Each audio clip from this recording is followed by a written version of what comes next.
There is a male crisis in America. 92% of work deaths are male. 97% of suicides are male.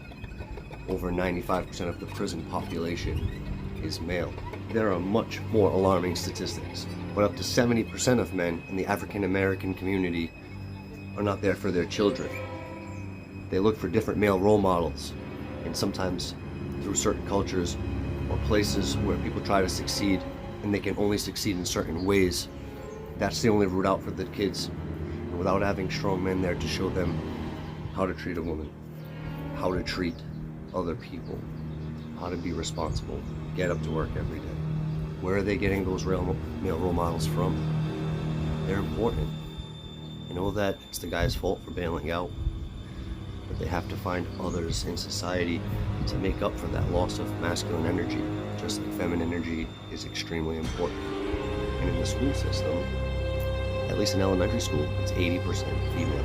At a very young age, I'll see the girls typically love sitting down, coloring in the lines, doing a great job. And her literal twin brother, I'll be having a panic because I was helping him with his paper and it was a disaster. I go to see her, everything's done right.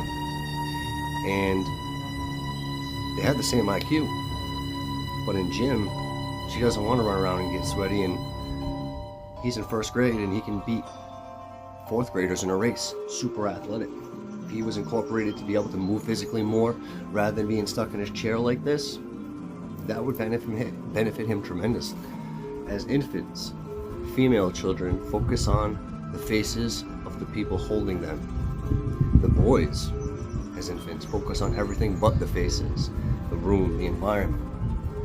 By third grade, there's a study done, long study. They showed boys and girls in the same room with video, car driving by down a couple roads, two people in a car having a conversation. When they asked what was remembered about the video, the boys remembered the car, the color of it, what it looked like, model it was, maybe even the environment, all the visual. Girls remember the conversation that was being had in the car. Like I say, for kids with autism, that they're not disabled, but differently abled. Tons of talents that they have that a typical person doesn't. Men and women are also equal, but we're not the same. We complement each other in different ways, and genders are a real thing.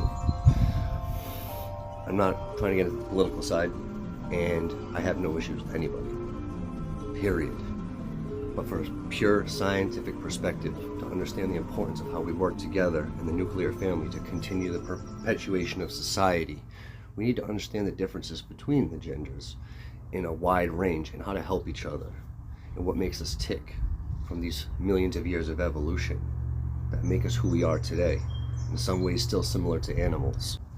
And in modern society today, you have the police and the military men to protect you from the bad men. You have the grocery market rather than having to hunt.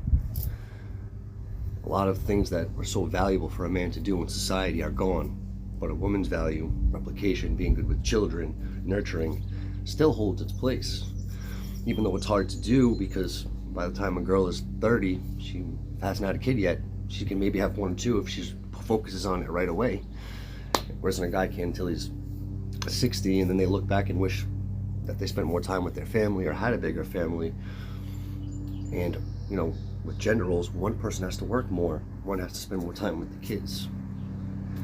And people are valued for different. At the end of the day, when you look back on it all, when you're getting a little bit older, you're gonna care about your experiences, not the things you own. And you're gonna wanna have a family who you can pass things on to and spend time with, and your grandkids. Strong male role models. I'll be talking more about that. I tried to keep it short, but it's a complex subject. I know it's TikTok. I love you guys.